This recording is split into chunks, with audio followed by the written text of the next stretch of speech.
On Thursday, my fourth day at work, I met the infamous regulars, the Wisdom Twins. The younger twin, by 4 minutes, was called Tristram. He had dark, slicked-back hair and pissy little eyes the size of ball bearings, and he always wore a dirty brown suit, smeared with ash and smelling of fog and shit. He was a nasty little bloke with creepy, thin fingers.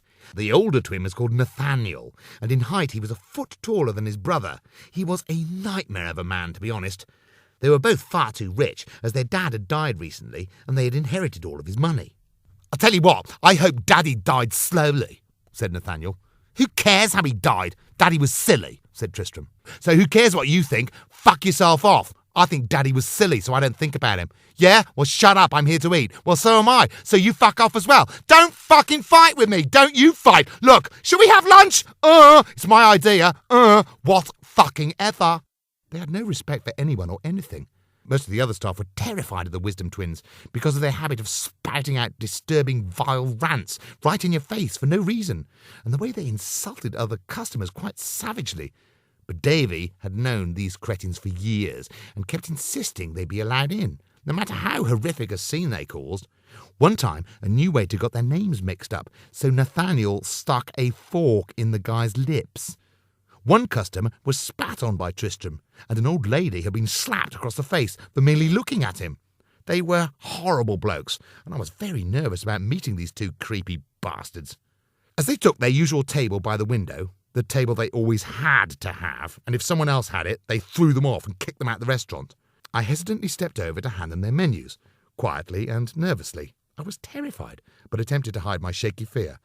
"Gentlemen, your menus," I said, passing them one each. The largest one, Nathaniel, gave me a long, deep, studying look. "Fucking hell. You're new, aren't you?" he said, with a hint of anger. "Tristram, we've got a new waiter here." "Oh, wondrous," said Tristram, grabbing and shaking my hand thoroughly. "I am Tristram, right, and this is my cunt brother, Nathaniel." I shook Nathaniel's hand too, with a forced smile on my choppies. "Right," said Tristram, clearing his throat.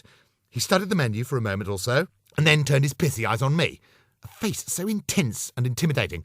"I want the all-dayer, young man, the fully cooked one, right? If the staff is ready for it.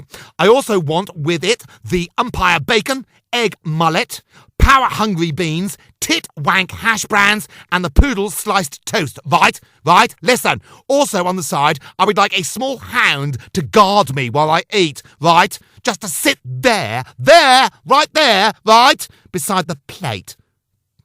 Write it down." I took it all down on my little pocket pad and turned to Nathaniel. "And you, sir?" He pondered, loudly. Looking at the many splendid choices before him. "I like this font here. It's really fucking nice. It's very joined up and old-fashioned. God, I love joined-up writing. Anyway, I want the pork sheriff and the beef power, please. Oh, and a small piece of cod hop, too." "Okie dokie," I said, jotting down his request too.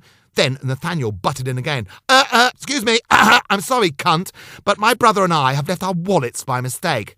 "Yes," volleyed Tristram immediately. Yes, we have.